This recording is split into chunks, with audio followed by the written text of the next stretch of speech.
Thank you. Thank you. It's a delight to be here tonight. I can't imagine people staying up this late to listen to politicians, believe me.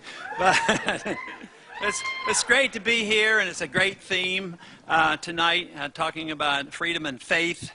I cannot imagine any two more important issues of that, because I frequently will say throughout my campaigning and rallies that we've had that the goal of all political activity is liberty. And what is the purpose of having this liberty?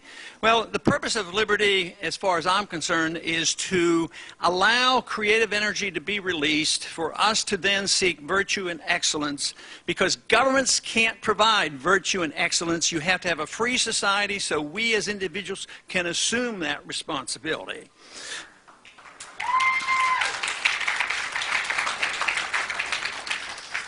You know, life is precious. I'm an OB doctor. I've delivered over 4,000 babies. And there are some of my friends who take a different position on the life issue. And they claim that the mother, you've heard all the arguments, the mother's life is precious. You can't interfere with her and her body. But as an OB doctor, let me tell you, life does begin at conception.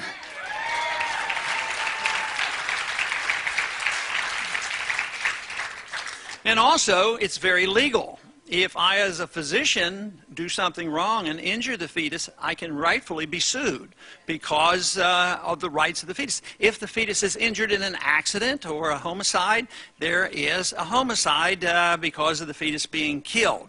So there's no doubt in my mind about the respect that we should have for life. Why is this so important? Well, for most of us, we respect liberty and freedom. That's what we're engaged in, is protecting freedom.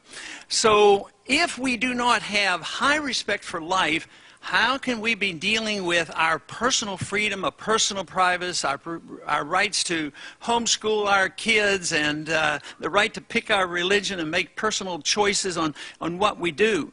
It would be impossible if you don't have high regards and respect for life, and then respect for liberty, because without liberty, we do not have what has made this country so great.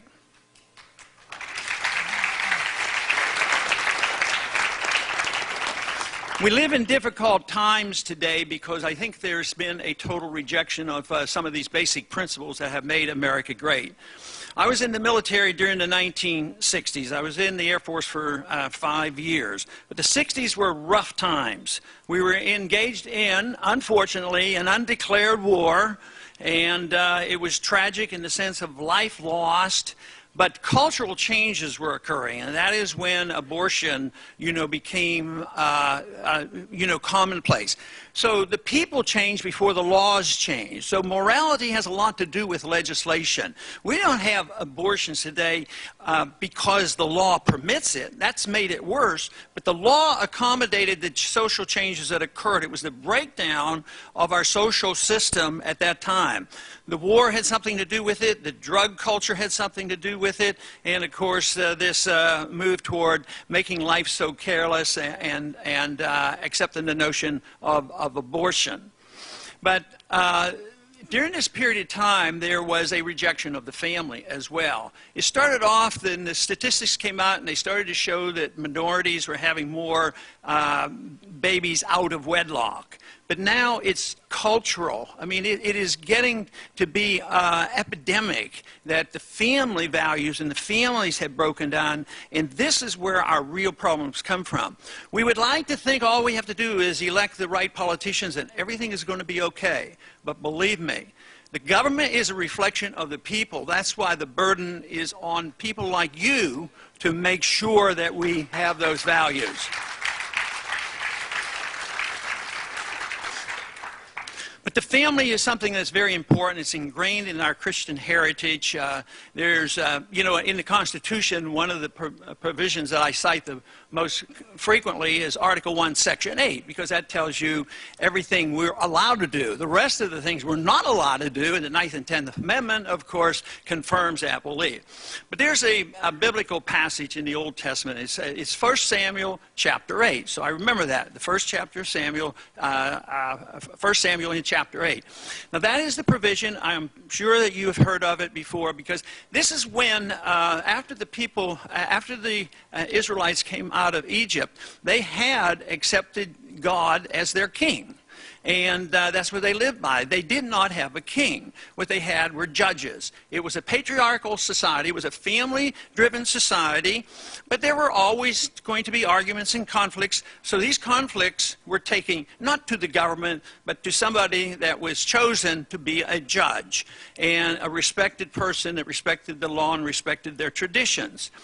But a time came, there was always temptation, even as the Israelites were leaving Egypt, that there was the temptation to drift away from the belief in God. But there was this effort made under Samuel. The people came and said, you know, we want somebody to take care of us. We want a king. And Samuel strongly objected to it. He explained to him, you do not want a king. That will substitute for God. And he said, and he predicts in this, you need to read that chapter because he predicts what happens if you have a king.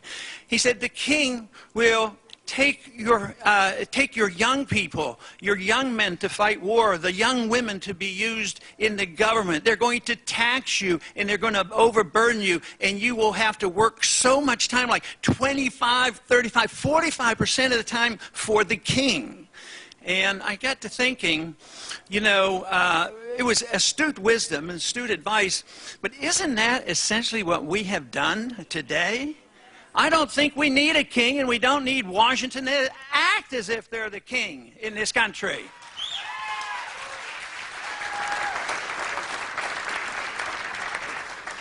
But today there is so much dependency on the government, and it's cradle to grave, and we have so little confidence in ourselves. We believe that if we don't have the safety net, and we don't have the government there, if we don't have medical care taken care of, if we don't have the government schools, everything would fall apart. We have, as a people, lost our confidence and understanding of what true liberty is all about and where it comes from.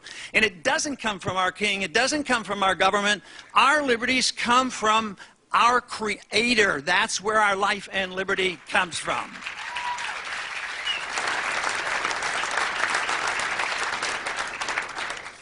But it was advised by the founders at the time that the Constitution would not work if we did not remain a moral society. And we're at the crossroads right now because we have lived beyond our means. We have become totally dependent. We do all the things that we shouldn't do and don't do the things we should do. What are we doing? You just take, for instance, our foreign policy. When's the last time we declared war? When's the last time we won a war outright? It's been a long time ago. We do need, in the Constitution, a strong national defense. We should have a strong national defense, and we're allowed to defend ourselves. But the obligation is to be the Congress, through the people. When we have an enemy that we have to go after, we should declare the war and win the war and not have these perpetual wars and allowing our president to go into places like Libya without even telling us about it.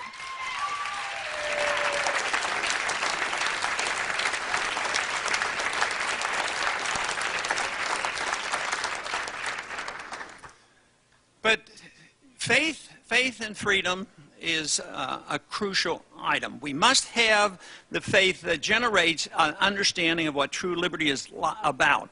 But we also have to have confidence and an understanding about the proper foreign policy, a constitutional foreign policy, but an understanding of free market economics. What about a biblical understanding about what honest money is about? What about honest weights and measures and no paper currency and no Federal Reserve that destroys our currency?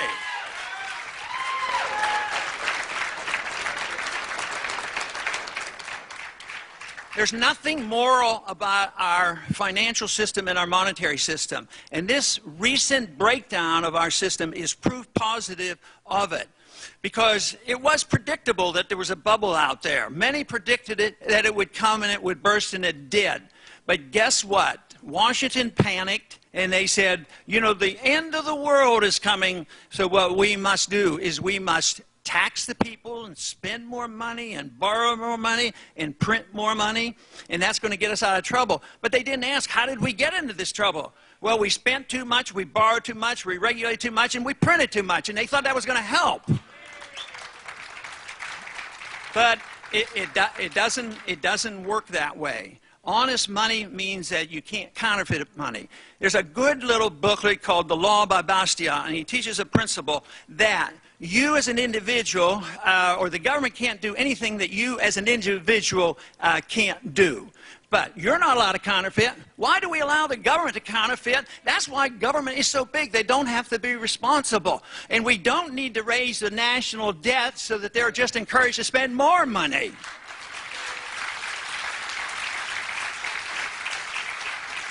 But they should not be allowed to just print the money, because it is immoral, and it is the encouragement for big government. There hasn't been a war fought in the many, many centuries without debasing the currency. Since the crash of 2008, our dollar actually has been devalued 50% against gold. So therefore, look out for trouble. And the odds of us cutting back over the hill and live sensibly aren't very good. So we are going to be challenged. We're going to be challenged because we will not be able to depend on our king. The king's time has run out, and guess who you're going to have to depend on? You're going to have to depend on yourself, your family, your friends, your neighbors, and your church to be prepared.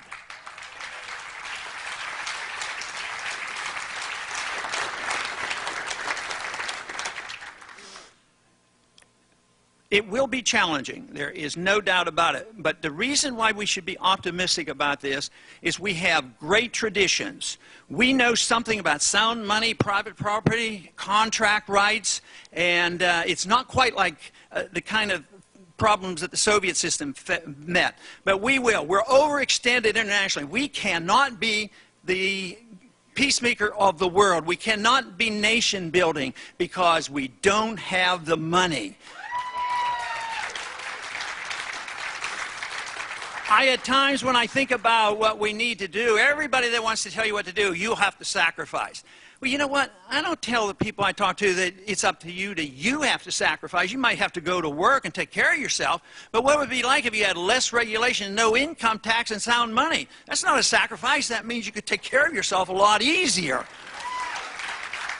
The people that ought to be sacrificing are the people who ripped us off in the building up of the bubble, and then we went and bailed them out, and they're making big bucks again, and we don't. And the people who are suffering as the middle class, they lost their jobs, they lost their mortgages, lost their houses. A moral society would not let that happen. We need to believe once again in the principles of liberty. We need to understand why the family is the bedrock. The educational system should be through the family and the church. We should be promoting homeschooling and private schooling and not depending on our public school system.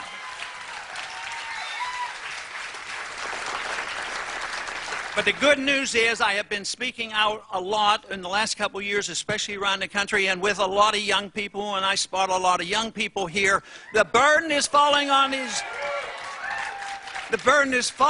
the young people, but it's not the next generation. It's this generation. It's right here today, so we have to deal with our problems. But there's a lot of enthusiasm for the renewal of the concept of personal liberty and the concept of our Constitution and those things that have made America great. And I thank you very much.